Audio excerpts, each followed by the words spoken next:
Hello les joyeux en transition, j'ai une question importante à vous poser aujourd'hui. Qu'est-ce qui vous allume vraiment? Ce serait quoi cette activité que vous pourriez faire finalement sans vous arrêter, du matin au soir, parce que finalement elle vous donnerait tellement d'énergie. Je peux vous assurer que si vous trouvez ça, alors là, c'est tout gagné, hein. Évidemment, si vous choisissez de faire après cette activité du matin au soir, votre vie, elle va véritablement changer. Je peux vous assurer que ça va être joyeux, ça va mettre limite orgasmique. Alors je ne sais pas si vous êtes prêts, on va aller vérifier ça parce que je vais vous poser quelques petites questions pour vous mettre sur la voie, sur la piste de cette activité, de ce truc qui vous allumerait complètement. Alors pour celles et ceux qui arrivent ici par le plus grand des hasards, je suis Valérie, votre facilitatrice en transition de vie et dans ces micro-capsules vidéo, ça fait bientôt un mois maintenant, j'ai vraiment à cœur de vous apporter du contenu positif, du contenu joyeux pour vous accompagner dans vos transitions et puis surtout pour vous permettre de vous reconnecter à qui vous êtes vraiment. Ça c'est important. Alors, qu'est-ce qui vous allume vraiment? En fait, on a des indices partout. Et je voudrais vous aider à trouver ces indices. Alors, ça ne veut pas dire qu'à la fin de cette vidéo, vous allez trouver ce qui vous allume vraiment, mais vous allez commencer à vous mettre en mode détective. J'ai toujours dit, en fait, que notre maison, en fait, était le reflet de qui l'on était vraiment. Je ne sais pas si tu as remarqué, mais quand on rentre chez quelqu'un, moi je trouve que c'est quelque chose d'assez intime, quoi. Quand on pénètre pour la première fois dans la maison de quelqu'un, ça nous en dit tellement sur la personne qui nous accueille. Donc d'ailleurs, pourquoi quand on reçoit du monde à la maison, on a tellement à cœur de tout bien faire propre, bien ranger et tout, parce que ça en dit tellement sur nous. Alors que souvent, quand on est dans une transition de vie, ou puis même quand on n'est pas en transition, parfois c'est tellement encombré et puis c'est tellement en désordre chez nous que c'est assez symptomatique. Ça veut souvent dire que dans notre tête, c'est aussi en désordre et c'est aussi très encombré. Alors, pour celles et ceux qui connaissent mon histoire, et je ne vais pas aller dans les détails, mais tu sais peut-être que j'ai eu 3 transitions de vie majeures. Ma première, elle a été alimentaire, où j'ai eu besoin de retrouver une énergie vitale assez importante pour pouvoir amorcer le changement dans ma vie, et il y en avait besoin. La deuxième, elle a été identitaire, et justement, c'est un lien avec la maison, et la troisième a été enfin professionnelle. Mais cette transition de vie identitaire, ça ne veut pas dire que j'ai changé d'identité, non, au contraire. Ça veut dire que j'ai déposé en fait les masques, c'est-à-dire que je me suis délestée de tout l'inutile, je me suis délestée de tout ce qui n'était pas moi, pour finalement me reconnecter à ma vraie nature. Et comment j'ai procédé? Eh bien, d'une manière tout à fait simple, à dire, à faire beaucoup moins. J'ai fait une détox absolument radicale de ma maison. C'était un moment de ma vie où je traversais une grosse épreuve, parce qu'en fait, tous les domaines de ma vie étaient partis en cacahuète. Et je dirais que la seule chose que j'ai su faire à cette époque, c'était de tout quitter, de partir, parce que j'avais vraiment besoin de tourner une page, même plus que ça, de fermer un livre pour pouvoir rebondir. C'était devenu trop difficile pour moi. Et donc du coup, j'ai décidé de vendre tout ce qu'il y avait dans ma maison. Alors, plus de 40 ans de vie, il me restait 10 cartons. Et sur ces 10 cartons, je ne te mens pas, il y en avait peut-être 6 ou 8 qui étaient à mon fils. C'était ses Playmo, ses Lego, ses jeux, parce que je ne pouvais pas prendre la décision de me débarrasser, de faire un tri radical dans ses affaires à lui.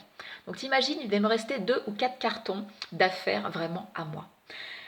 J'avoue que plus cette maison se vidait, plus il y avait quelque chose d'angoissant parce que j'étais confrontée au vide, mais en même temps le vide, cet espace appelait à le remplir, mais d'autres choses. Donc quelque chose qui était cohérent avec qui j'étais vraiment. Donc quelque part je préparais la toile vierge pour la vie que j'allais du coup créer derrière cet événement important dans ma vie. Mais je dirais que ma plus grosse prise de conscience, c'est qu'en me débarrassant de chacun de ces objets, je me suis rendu compte à quel point on pouvait s'identifier à un objet dans notre maison. Mais je ne suis pas ça, quoi. Cet objet, ça n'est pas moi. Donc, puisque ça n'est pas moi, je libère, je lâche, je libère, je lâche, je libère, je lâche.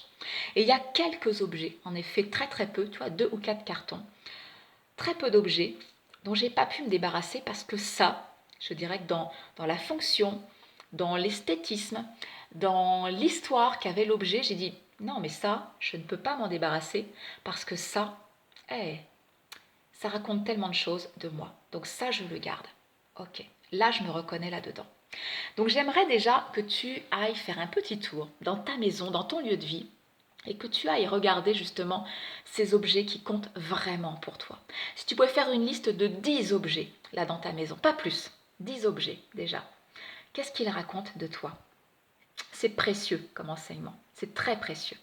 Après, on peut aller regarder autre chose chez toi. J'aimerais que tu t'observes dans tes comportements. Tout ce qui t'allume, de toute façon, te donne une énergie colossale. Alors justement, ça va être intéressant de regarder aussi tes comportements, toutes les stratégies d'évitement que tu mets en place. Moi, je sais que quand il y a quelque chose qui m'allume pas du tout, je suis prise d'une somnolence, c'est hallucinant. Je peux avoir bien dormi, je peux être en pleine forme, je vais être prise de somnolence. Alors je vais dire, ah, ben, j'ai trop mangé, ou alors que ça me ressemble pas trop, ou oh, c'est l'heure de la sieste, bon, ça me ressemble pas trop. Mais non, somnolence parce que ça ne m'allume pas. Alors qu'au contraire, quand je fais quelque chose qui me motive particulièrement, je peux t'assurer que l'énergie est là. Et bien justement, observe les activités pour lesquelles tu as une énergie absolument colossale. Elles sont très précieuses d'enseignement. Et s'il n'y en a aucune, eh bien, quelle est cette activité justement que tu auras envie de faire et que tu repousses tout le temps parce que tu n'as pas le temps, tu n'as pas le temps, tu n'as encore pas le temps, enfin, tu remets toujours à plus tard. Ce serait quoi? Après, je t'inviterai à aller regarder peut-être au niveau de tes compétences, les compétences que tu as développées, ou simplement des sujets qui t'intéressent, ou quand tu sors, peut-être tu vas à une expo, tu vas, je sais pas, un musée ou j'en sais rien. Est-ce qu'il y a des sujets, des thématiques qui t'attirent plus particulièrement? Est-ce qu'il y a des sujets sur des livres, des formations, des vidéos, quels sont ces sujets qui t'attirent régulièrement? Il y a peut-être même d'ailleurs un sujet pour lequel tu as le sentiment d'avoir tout lu, tout entendu, tout... et tu dis, bon, j'en veux encore, j'en veux encore, j'en veux encore. Eh bien, fais bien attention, note bien justement ces sujets qui te passionnent parce que il y a quelque chose à aller explorer aussi. Enfin, ce serait intéressant d'aller voir du côté de tes valeurs.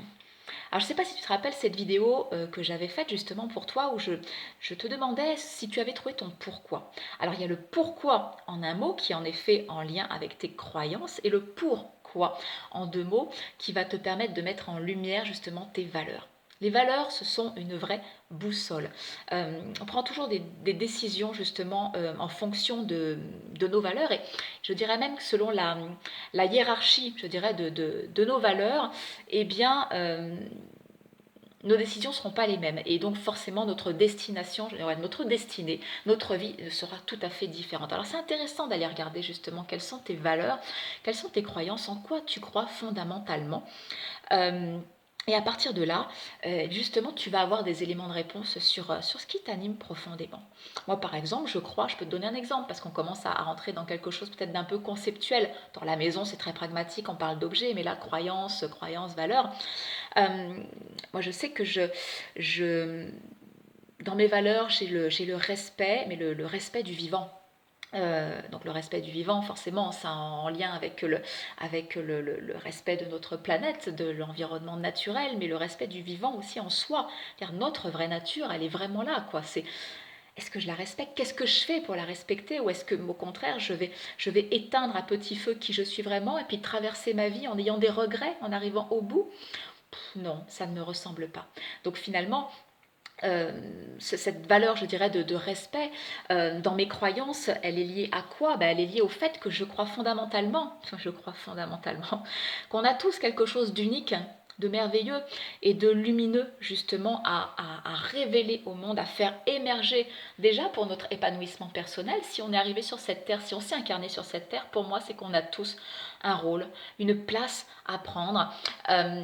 C'est la nôtre, elle nous attend, et qu'à cette place-là, on va vraiment donner le meilleur de nous-mêmes. Et en plus, ça va nous nourrir, ça va nous allumer. Donc voilà, je crois fondamentalement à ça. Et ça, évidemment, c'est complètement en lien avec ma valeur respect et respect du vivant à l'extérieur, du vivant en soi. Ça se traduit bien à travers plein d'autres choses. Si je suis végétarienne aujourd'hui, c'est pas un hasard, c'est parce que ce respect du vivant fait que je ne me vois pas manger d'animaux, ce sont mes amis. donc voilà, pour les valeurs et les croyances, va chercher de ce côté-là tout ce que ça peut raconter de toi. Parce qu'en effet, au-dessus de tes valeurs et tes croyances, c'est une fois que tu as identifié tout ça, Tu peux être en capacité de dire qui tu es. Qui tu es, c'est pas ton prénom, c'est pas ton âge, c'est pas ta profession. Tu n'es pas ta profession. Tu es quelque chose qui est plus grand justement que ces valeurs, que ces croyances. En tout cas, ça découle de ton identité.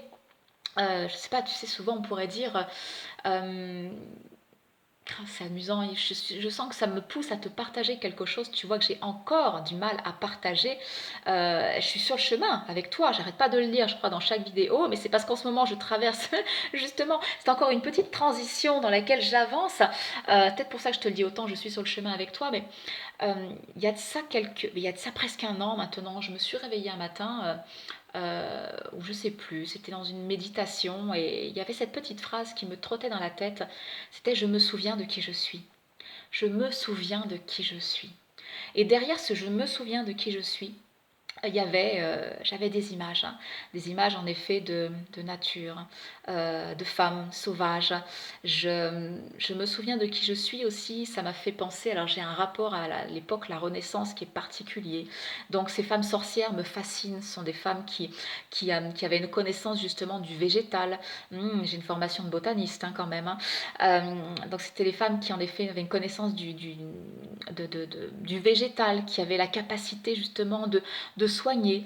Il y a quelque chose voilà, qui est remonté en moi très très fort et ce je me souviens de qui je suis, c'est voilà, s'il y avait alors un mot ce serait réducteur, mais peut-être une énergie, qu'est-ce que tu sens, qu'est-ce qui monte derrière ce je me souviens de qui je suis, ce je me souviens de qui je suis.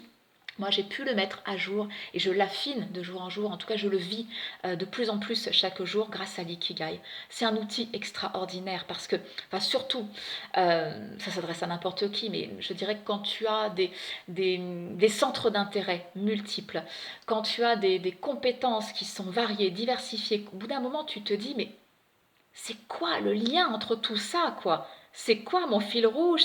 Elle est où ma place, quoi? Il y a trop de trucs qui m'attirent, je pars dans tous les sens, j'ai l'impression d'être instable, j'ai l'impression de ne pas aller au bout de mes projets. Mais qui je suis vraiment? Je me souviens de qui je suis et toutes ces parts de moi sont importantes dans qui je suis. Alors l'ikigai m'a vraiment permis d'identifier justement qui j'étais. Si finalement je devais le décrire en un mot, ce ne serait pas un mot, ce serait un verbe. J'aime travailler avec les verbes parce que le verbe ouvre, il n'enferme pas dans une case. Je suis une révélatrice. Je suis une révélatrice, donc du coup, alors, de potentiel, de beau. Je dis plutôt de beau parce que ma force première, je l'identifie aussi, je peux te permettre de l'identifier, c'est de voir le beau en toute chose. Et c'est vrai que révélatrice de beau, c'est tellement ça, je dirais, quelle que soit l'activité que j'ai pu avoir. Quand dans une autre vie professionnelle, j'ai été créatrice de mobilier, je récupérais un matériau qui était destiné à la déchetterie. Je récupérais du carton.